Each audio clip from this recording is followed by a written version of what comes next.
Chuck Tornetta Reptiles, Tortuga Ranch. And you know, I'm just sitting here at the Diamondback Terrapin pond. I knew she would do it. And one of the female concentrics that always comes over and begs for food is on her way over. You can see her. She's a beautiful girl. Oh, here comes another one. So they come over and kind of beg me for food. This is what they do. It's okay. So when I put some food in, the fish will eat too. And we have 3 kinds of fish and shrimp. We have what do you do? She wants to go after the fish. What are you doing, Mama? So the smallest fish you see in there are called mosquito fish, and that's a southern species, but it does well up here on the you know where I live, and they eat mosquito larvae and keep the pond clean of any little insect like that.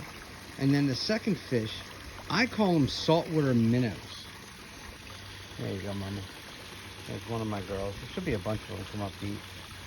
I call them saltwater minnows or bullhead minnows or bighead minnows, fathead minnows, whatever you want to call them.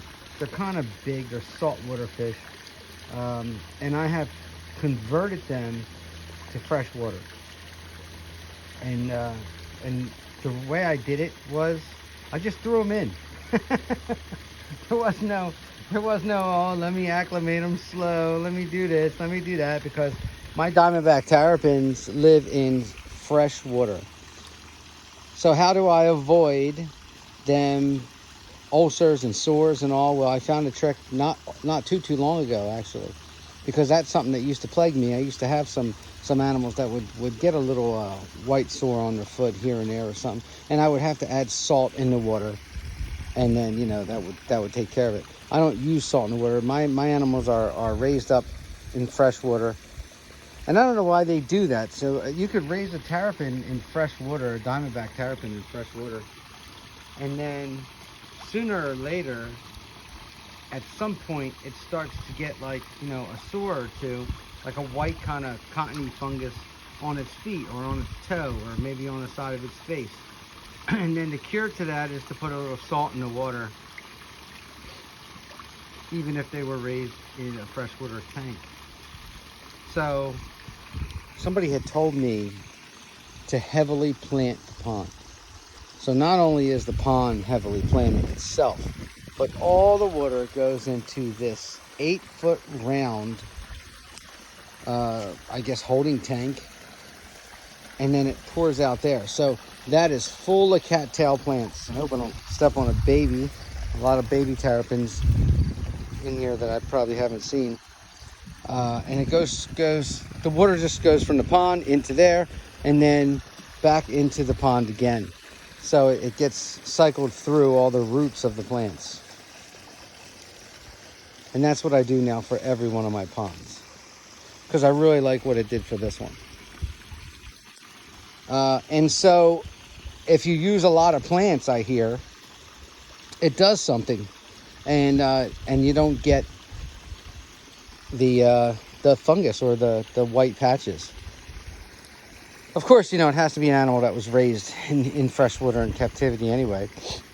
But it does, it really helps. I mean, I haven't seen it yet. I have not seen it yet. I pick up my adults. I see my adults. They're out basking a lot. I pick them up. I look at them, and they all look fine. I look at their feet. They all look fine. And I attribute that to all these plants. You're the lone Mohican.